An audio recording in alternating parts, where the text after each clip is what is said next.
Hello दोस्तों, स्वागत है आपका हमारे इस चैनल पर। दोस्तों आज हम लोग एक क्वेश्चन को डिस्कस करने जा रहे हैं। बहुत ही इंपॉर्टेंट क्वेश्चन है। Write note on the members of the spectator club written by Richard Steele. Okay, तो अब ये क्वेश्चन लॉन्ग में आएगा। हालांकि मैं बताऊंगा कि यहाँ से शॉर्ट और वेरी शॉर्ट क्वेश्चन कैसे पूछे जा सकते हैं, मैं बीच में आपको बता दूंगा। ओके, तो चलिए हम लोग डिस्कस कर लेते हैं इसको। मतलब देखिए, कह रहा है right A note on the members of the spectator club. Spectator club के जो मेंबर्स हैं यानी सदस्य हैं, मैंने आपको स्पेक्टेटर क्लब जो लेसन है, चैप्टर है, उसको डीपली पढ़ा है लाइन बाय लाइन। अगर आपने नहीं पढ़ा तो उसको पढ़ लीजिए। तो द स्पेक्टेटर क्लब के जो मेंबर्स हैं उन पर कह रहा है एक नोट लिखो, मतलब उनके बारे में थोड़ा थोड़ा बता दो, ये कह रहा है हमसे। तो चलिए हम लोग देखते हैं और थोड़ा थोड़ा जान लेते हैं। इन द प्रेजेंट एस्से, प्रस्तुत एस्से में, Richard Steele who is one of the founders of periodical essays presents the picture of an imaginary club. प्रस्तुत एस्से में रिचर्ड स्टील, जो कि एक पीरियोडिकल एसेज के फाउंडरों में से एक हैं, संस्थापकों में से एक हैं, उन्होंने प्रेजेंट्स यानी प्रस्तुत किया है the picture of an imaginary club, एक काल्पनिक क्लब की पिक्चर, इमेज को प्रस्तुत किया है, known as the spectator club. और वो किस नाम से जाना जाता है? Spectator club. जो इमेजिनरी क्लब है उसको स्पेक्टेटर क्लब नाम दिया है इन्होंने। अब the writer wants to present a portrait of 18th century England. Writer चाहता है टू प्रेजेंट, प्रस्तुत करना, अ पोर्ट्रेट, एक image of 18th century England, 18वीं शताब्दी के इंग्लैंड, यानी 18वीं शताब्दी का जो इंग्लैंड है उसकी एक पोर्ट्रेट, एक इमेज प्रस्तुत करना चाहता है यहाँ पर writer.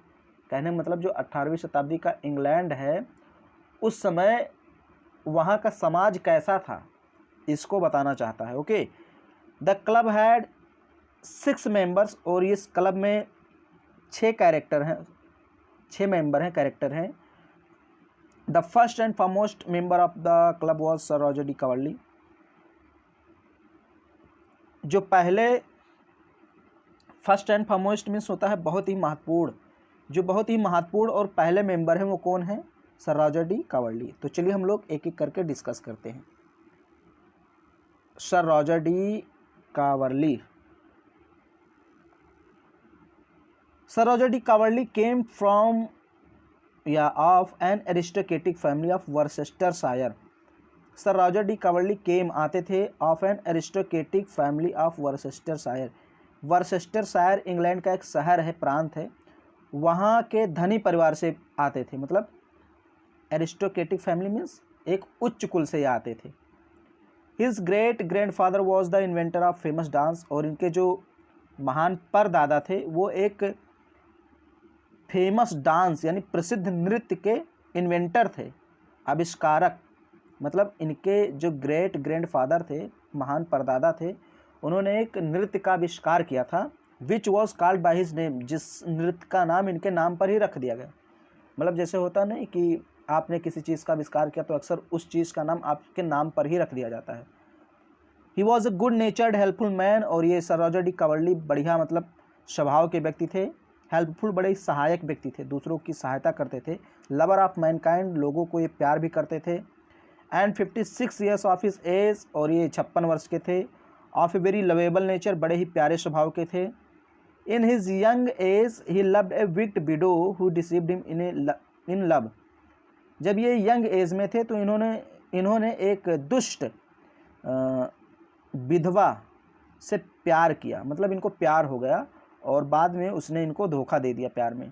Deceived him in love, प्यार में धोखा मिल गया। तभी से ये क्या हुआ कि since then sir Roger is a bachelor, तभी से बैचलर रहना पसंद किए। कहा अब हम सदिये नहीं करेंगे। इन्होंने कहा, जब इनको प्यार में धोखा मिला तो बहुत निराश हो गए, कहा आप रहने दो, हम नहीं करेंगे शादी। ही remained sad for about 18 months, और लगभग 1.5 वर्षों तक, 18 मंथ यानी 18 मंथ तक, 18 महीनों तक ये उसी में एकदम खोए रहे कि उसने मुझे धोखा क्यों दिया, मतलब सैड रहे, बहुत उदास थे। होता नहीं, ब्रेकअप होता है तो। देयर आफ्टर, उसके बाद he got victory over his sorrow, उसके बाद इन्होंने अपने दुख पर थोड़ा सा विजय पा लिया। विक्ट्री मतलब दुख से थोड़ा सा निकले, दुनिया फिर से देखने लगे। But it is not dress well from that time, लेकिन तब से इन्होंने अच्छे कपड़े नहीं पहने। भाई जब पैचअप होता है तो जब इनको प्यार हुआ, पैचअप हुआ, तो उस समय बढ़िया बढ़िया कपड़े, दिन में 2-3 बार कपड़े ही बदलते थे, बाल एकदम कंघी किए हैं। लेकिन जब उसके बाद इनको धोखा मिला सर रॉजर डी कावर्ली को, तो इन्होंने कपड़े उपड़े पहनना एकदम, मतलब कभी ध्यान ही रहेगा कि हमारे कपड़े कैसे हैं, वही एक ही कपड़ा बार बार पहनते रहते थे। ही इज़ मेरी फॉलो, अच्छे साथी भी हैं, पीपल लाइक हिज कंपनी, और लोग इनके साथ को पसंद करते, मतलब लोग जो होते थे इनके साथ में रहना पसंद करते थे क्योंकि अच्छी अच्छी बातें करते थे। They give him more love and respect, लोग इन्हें बहुत ज़्यादा प्यार और रिस्पेक्ट देते थे। He calls his servant by his name, सबसे बड़ी बात यह है सर रॉजर डी कावर्ली अपने नौकरों को नौकर नहीं कहते थे कि ये नौकर इधर आ, ए जमींदार इधर आ, ऐसा नहीं, उनको उनके नाम से पुकारते थे। He calls his servant by his name, उनके नाम से। भाई नाम से जब आप किसी को पुकारेंगे तो एक प्यार झलकता है, सम्मान। नौकर को भी लगता है कि साहब हमारा नाम लेकर पुकार रहे हैं, हमें नौकर नहीं कह रहे हैं, तो वो भी इनके प्रति प्यार और सम्मान दिखाता था। ओके, अब दूसरा जो, अब देखिए एक चीज़ और, शॉर्ट क्वेश्चन कैसे पूछा जाएगा। शॉर्ट क्वेश्चन आपको यहीं से पूछ लेगा कि टेम्पलर कौन था, who was Templar in the spectator club, Spectator club में टेम्पलर कौन था। तो आपको इतना लिख देना है जितना आप देख रहे हैं इसमें, मतलब शॉर्ट में पूछे तो आपको बस, जैसे मान लीजिए आपसे पूछा कि सर रॉजर डी कावर्ली कौन थे, टेम्पलर कौन थे, कैप्टन सेंट्री कौन थे, अलग अलग पूछ रहा है तो आपको एक ही हेडिंग लिखना है। लेकिन अगर लॉन्ग में पूछता है 500 वर्ड्स में तो आपको पूरा लिखना पड़ेगा। अब कभी कभी होता है 2 नंबर में पूछ लेता है, 2 नंबर में 50 वर्ड्स में, कि right the name of the Spectator clubs, right the name of the members of the spectator club, यानी कि जो स्पेक्टेटर क्लब के मेंबर हैं उनका नाम लिखिए। तो 6 का नाम लिख देना रहता है, 2 नंबर आपको मिल जाएंगे वहाँ पर, सिर्फ नाम लिखना रहता है। लेकिन लॉन्ग में है तो आपको जैसे मैं पढ़ा रहा हूँ वैसे लिखना पड़ेगा। तो यहाँ से आप शॉर्ट, वेरी शॉर्ट कोई भी क्वेश्चन बना सकते हैं। द टेम्पलर, यानी कि जो सेकंड मेंबर है स्पेक्टेटर क्लब का वो कौन है, Templar. Another member of the spectator club is also a bachelor, और ये भी क्या है, कुंवारा ही है। पहला मैंने बताया कुंवारा था, दूसरा भी कुंवारा ही। Was the member of the inner temple, inner temple का एक सदस्य है ये। इनर टेम्पल जहाँ पर पहले इंग्लैंड में इनर टेम्पल होता है, जहाँ पर जो एडवोकेट होते हैं, वकील वगैरह होते हैं, वो वहीं पर रहते हैं, अपना अध्ययन करते हैं, वकालत करते हैं, कानून की पढ़ाई करते हैं, तो उसको इनर टेम्पल बोलते थे। तो उसी के सदस्य थे, मतलब इनके पिताजी ने, अभी आगे देखिए, his father sent him to study law, इनके पिताजी ने इनको स्टडी करने के लिए भेजा था लॉ की, कि भैया तुम जाओ वहाँ कानून की पढ़ाई करो, लॉ की पढ़ाई करो। इनके पिताजी ने, टेम्पलर के पिताजी ने, देखिए यहाँ पर टेम्पलर का नाम नहीं दिया गया है, नाम कोई नहीं दिया गया है, बट टेम्पलर उसको कह दिया गया है जो सेकंड मेंबर है। तो टेम्पलर के पिता ने इनको भेजा कि भैया तुम जाओ स्टडी करो लॉ की। But he was interested in studying the literature, लेकिन ये इंटरेस्टेड किस में थे, लिटरेचर में। इनको साहित्य पढ़ने में बहुत मज़ा आता था। ही न्यू मोर लिटरेचर्स लाइक एरिस्टोटल, डिमोस्थनीज, और डिमोस्थनीज और एरिस्टोटल, एरिस्टोटल मीन्स अरस्तु, ये दोनों दार्शनिक थे, डिमोस्थनीज और एरिस्टोटल दार्शनिक थे। इनकी लिटरेचर वो ज़्यादा पढ़ता था देन मास्टर्स ऑफ लॉ, ना कि जो लॉ के मास्टर्स होते थे इनकी किताबें नहीं पढ़ता था।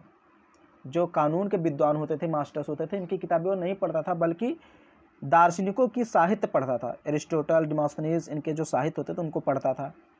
He did not appear to be fool, बाहर से देखेंगे तो आप ये नहीं कहेंगे मूर्ख है, मतलब ना तो आपको मूर्ख ही लगेगा देखने पर, ना तो बहुत बुद्धिमान ही लगेगा। Only those who were very close to him knew that he was learn, केवल वही जो उसके बहुत ही क्लोज होते थे वही जानते थे कि ये बढ़िया पढ़ा लिखा आदमी है। आप अगर देखेंगे तो कहेंगे तो ना पढ़ा लिखा लग रहा है, ना तो मूर्ख लग रहा है, लेकिन जो उसके क्लोज होते थे वो जानते थे कि ये पढ़ने लिखने में तेज़ है, लर्न है। He studied all kinds of books but he approve the little of them, बहुत सारी किताबों को इसने पढ़ा लेकिन स्वीकार उनमें से बहुत कमी को करता है। सर एंड्रयू फ्रीपोर्ट, तीसरे सदस्य हैं स्पेक्टेटर क्लब के, sir Andrew Freeport.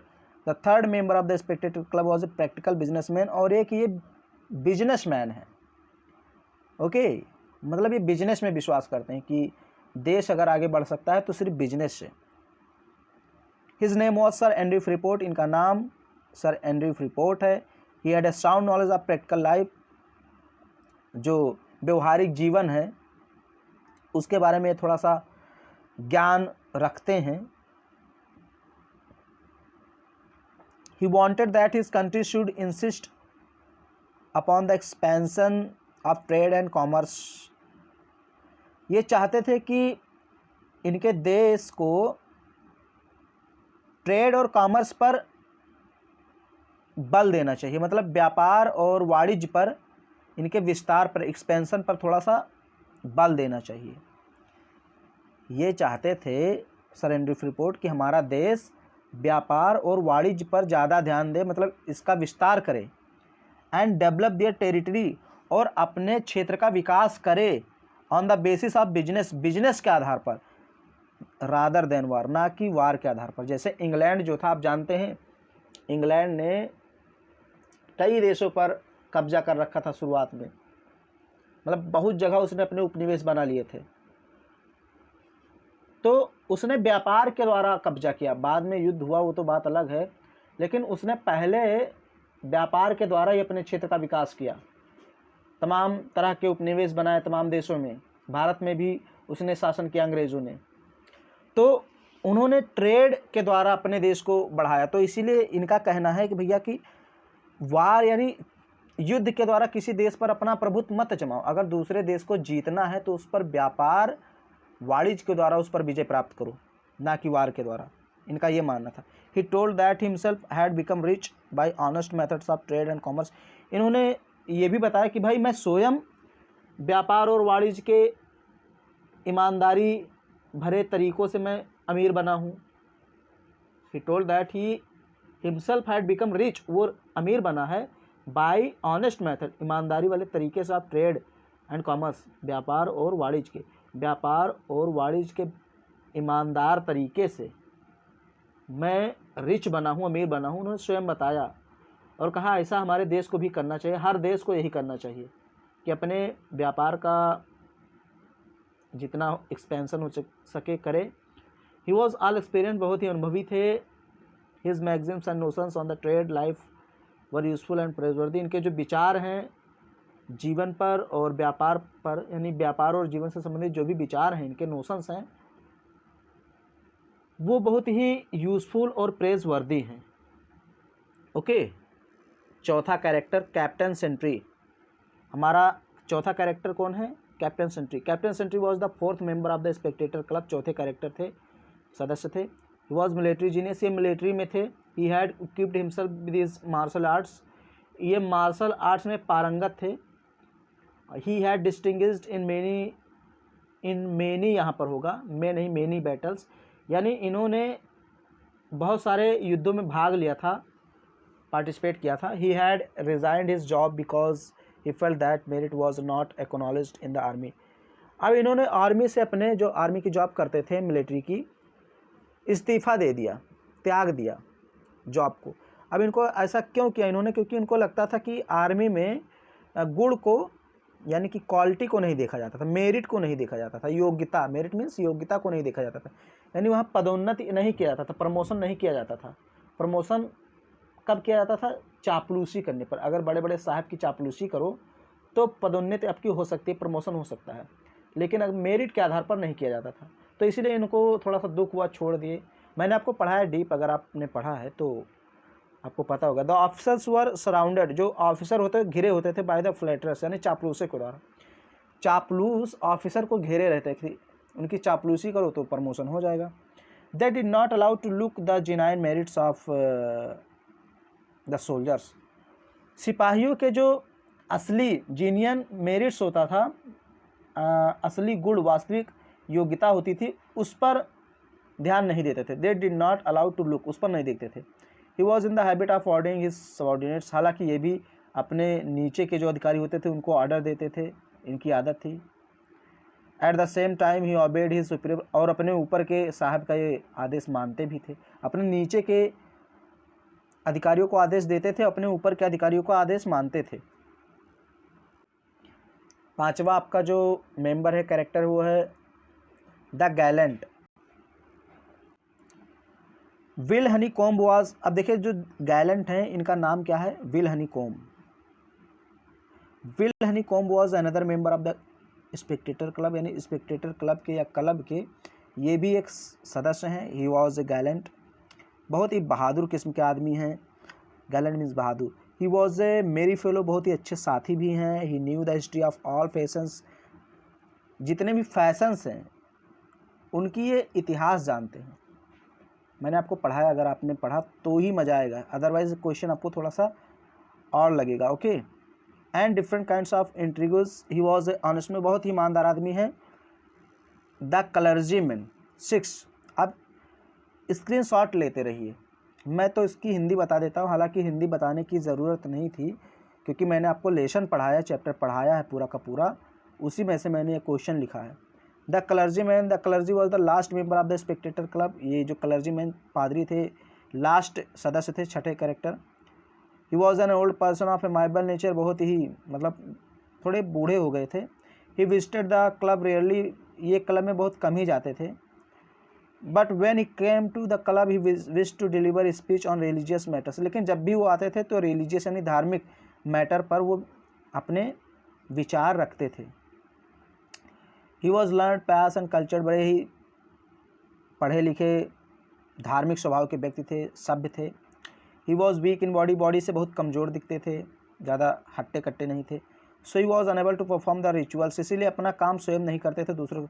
He got it done by others, ये अपना काम दूसरों से करवाते थे। He was like an old lawyers, ये एक पुराने लॉयर्स की तरह थे। Who advise their junior lawyers to plead the cases, जो अपने जूनियर लॉयर्स को केस लड़ने के लिए देता है। मतलब ये उस जैसे होते नहीं बड़े एडवोकेट जो होते हैं, वकील होते हैं, वो अपने छोटे वकीलों को केस के बारे में पूरी छानबीन करने के लिए देते हैं, अपना खुद बैठे रहते हैं। तो ये भी ऐसे थे क्लर्जीमैन की खुद नहीं करते थे, बिकॉज काफ़ी बूढ़े हो गए थे और इनकी बॉडी उतनी मजबूत नहीं थी, तो ये अपने छोटे जो कर्मचारी होते थे उनको आदेश देते थे, उन्हीं से काम करवाते थे।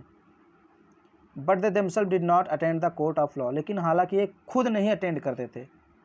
He had lost all interest in to the world, जो सांसारिक मोह माया है उससे इनका कोई इंटरेस्ट नहीं था। But he wished that all should help him in his old age, लेकिन ये चाहते थे कि जो व्यक्ति हैं वो इनकी मदद करें, इनकी ओल्ड एज में लोग इनकी मदद करें, ऐसा चाहते थे कि लोग हमारी मदद करें। ओके, एक क्वेश्चन शॉर्ट है, इसको मैं बता देता हूँ, ये कई बार आया है। What is periodical essay, periodical essay क्या है? राइट अ शॉर्ट नोट, इस पर एक शॉर्ट नोट लिखो, या फिर इस तरह से पूछ सकता है what were the object of periodical essayist, periodical essayist का उद्देश्य क्या है?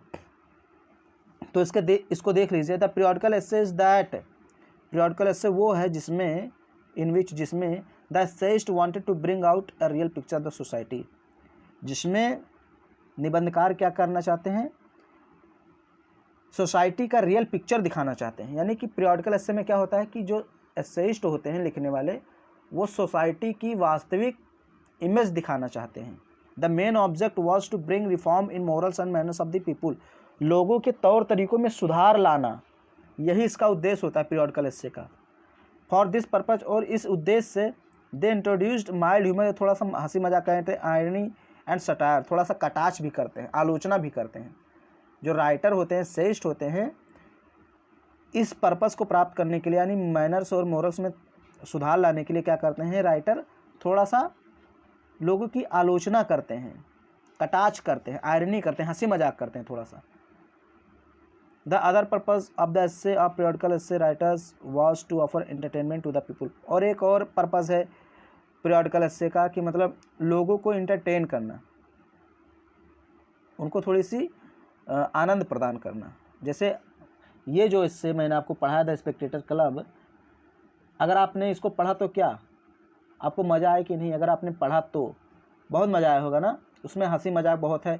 तो इसी को पीरियोडिकल एस्से बोलते हैं। ओके, जो स्पेक्टेटर क्लब है ये भी एक प्रकार का पीरियोडिकल एस्से, क्योंकि इसमें समाज में कैसे लोग रहते हैं, कैसे सोचते हैं, ये सब दिखाया गया है, कैसे कैसे प्रकार के लोग रहते हैं। ओके, तो ये रहा 2 क्वेश्चन, एक शॉर्ट एक लॉन्ग। उम्मीद है आपको पसंद आया होगा।